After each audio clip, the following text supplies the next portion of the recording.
Hey there! So you've met someone amazing and things are getting serious, but there's that financial elephant in the room you've been avoiding. Opening up about debt to a new partner can feel super intimidating, but handling it with confidence can actually strengthen your bond. In this series, we're covering embarrassing money moments, and here's a suggestion: how to confess your significant debt while keeping those good vibes flowing. This is my story. I remember sitting across from my partner at our favorite low-key coffee spot, heart pounding as I prepared to reveal my significant debt situation. We'd been dating for a few months and things were getting serious enough that financial transparency felt necessary. I chose a relaxed Saturday morning when we both felt rested and weren't rushing anywhere. Taking a deep breath, I simply said, "There's something important about my financial situation I want to share with you, and you're probably not going to like it. Try it." When you acknowledge how difficult something is before elaborating it, something unexpected happens. The situation often loses some of its crushing weight. So, no wonder that the conversation that followed was quite liberating. I explained my student loans and credit card debt matter-of-factly, but also shared the specific steps I was taking to address it. The relief of not hiding this anymore was incredible, and my partner's supportive response brought us closer than ever. Let's now develop our debt conversation playbook to keep it cool and authentic. Find the right moment.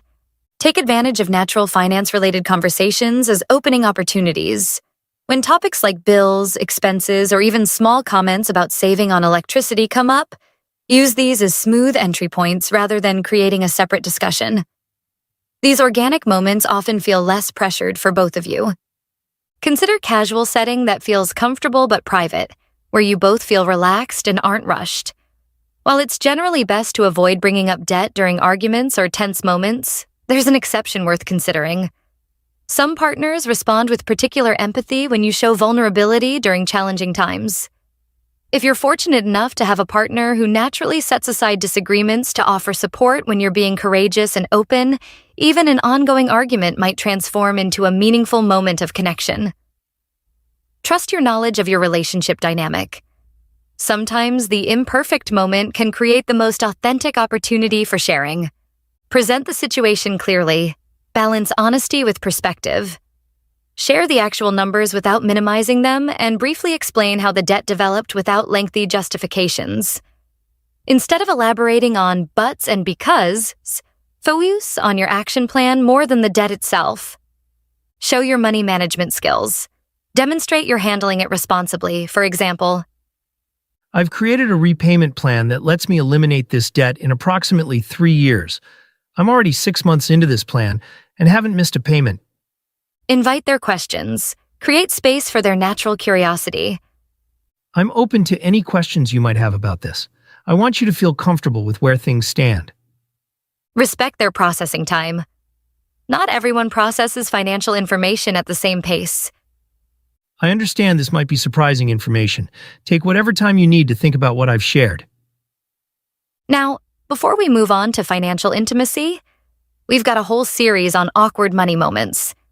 Find out how to deal with a gambling partner or how to actually say, "I'm too broke for this," without feeling humiliated. And hey, subscribe now so you don't miss the next story. Now, let's move on and see how to build financial intimacy. After my initial debt disclosure, we gradually developed a more open approach to money conversations. Here's what worked for us. Regular money check-ins, brief, non-stressful updates on progress, celebrating debt milestones, acknowledging when I'd paid off certain portions, discussing future financial values, talking about our approaches to spending, saving, and financial goals, maintaining individual financial independence, still keeping certain aspects of our finances separate while being transparent. Now, the most surprising outcome of sharing my debt situation wasn't just my partner's acceptance. It was how it transformed our relationship in positive ways. Here are just some of them. Deeper trust. Being vulnerable about finances built a foundation for honesty in other areas. Shared problem solving. My partner offered perspectives I hadn't considered. Reduced anxiety. No more stress about when and how they'd find out. Financial compatibility test. Their reaction gave valuable insight into our long-term compatibility. Remember, revealing debt doesn't define your relationship. but how you both handle the conversation might reveal everything you need to know about your future together.